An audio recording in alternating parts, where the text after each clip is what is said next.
I have been seeing these adorable skinny benches. So I went through some of my wood and I found a couple of pieces that I think are going to work perfect for this project.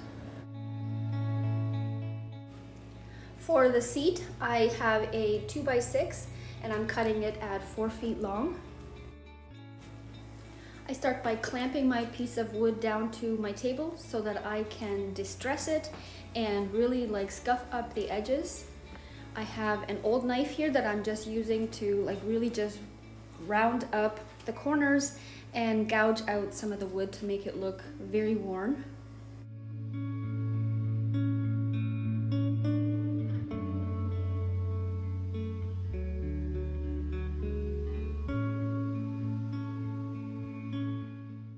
I really want this seat to have a very worn, very vintage, very I want it to look like it's been around for a while. So you'll see me trying a few different things here. I started off with my hammer, and then I put an attachment on my air drill. The first one I tried here was very hard on my hands, and I was honestly just completely doing it wrong.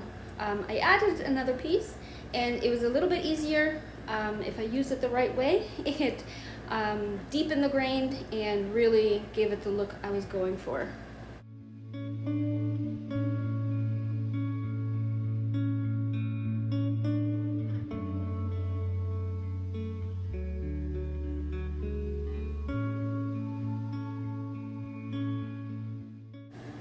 Then after using all the other tools I had in the shop, I went ahead and tried the grinder and ended up liking the look that this gave the piece of wood most of all.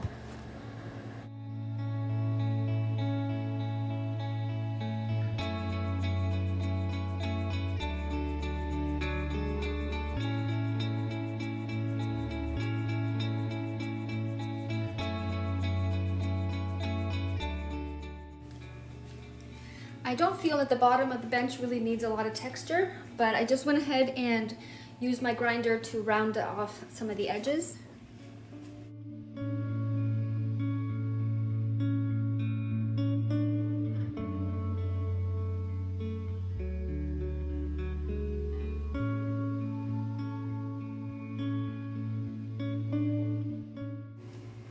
And then finally, I just used my palm sander just to smooth things out a little bit, still leaving that texture there, just giving it more of a smooth finish.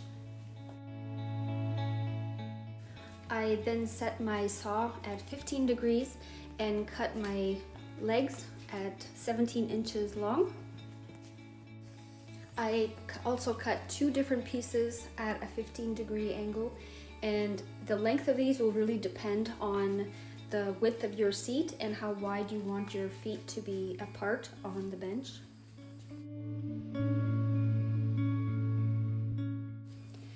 To give my legs some texture, I just went straight for the grinder and just rounded off some edges and went deeper in some areas to give it a very worn look.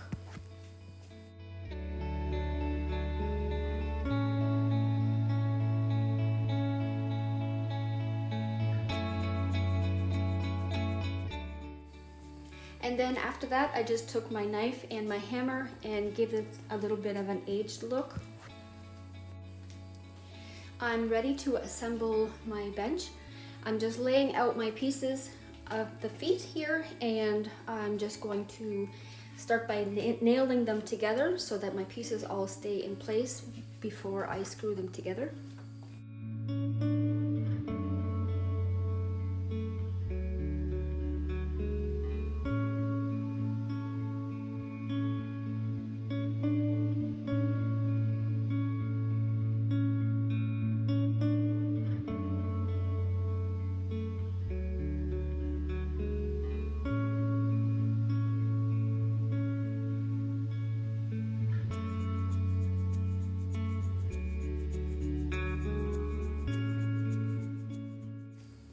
And then you want to figure out how far you want your feet from the edge of the seat.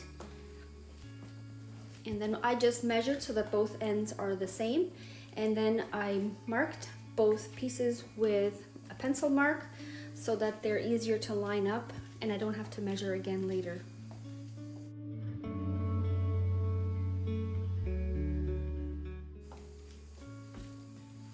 I add a generous amount of glue to each top of the legs, and then putting my seat back on, just lining up my pencil marks.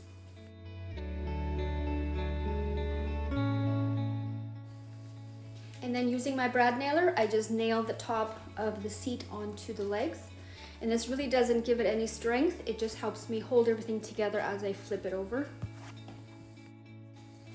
I got too excited and forgot to pre-drill my hole, and I ended up splitting the piece of wood that I had there in the middle.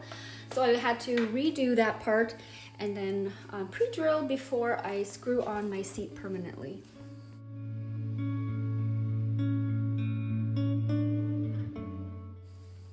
I have seen a lot of these seats in a lighter color, and I've seen them very dark. I like both of them, however I did not have a choice. I only have the one color stain, but this is actually very close to what I was imagining it would look like, so I'm very happy with the finish that it gives me. Adding the stain really brings out some of that texture.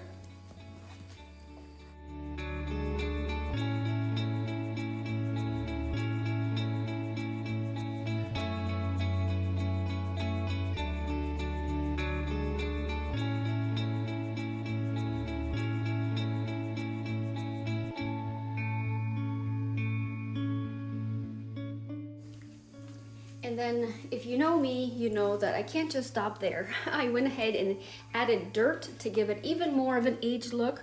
And this just really like fills in some of those cracks and really adds to the look. To seal this dirt in, I just went ahead and give it a clear coat. And this will keep it from rubbing off on your clothes or when you style a blanket on the bench.